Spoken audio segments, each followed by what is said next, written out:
Have you heard the theory of the Titanic and the Federal Reserve? Well, here it goes. So on the Titanic, there's some extremely wealthy passengers like J.P. Morgan, John Rockefeller, and the Rothschilds. But then you have Jacob Astor, the wealthiest man in the world at the time. He owned about 40% of all mortgages, and he was a Freemason who was very opposed to the idea of a central bank. Whereas J.P. Morgan, Rockefeller, and Rothschild strongly supported the idea of a central bank. So Jacob Astor was the only one standing in the way of a central bank at the time.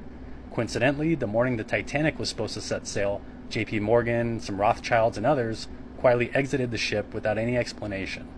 5 days later, Titanic slams into an iceberg and it starts to sink. And even though Jacob Astor is the wealthiest man in the world, he still can't find a seat in a lifeboat, and he ends up sinking with the ship.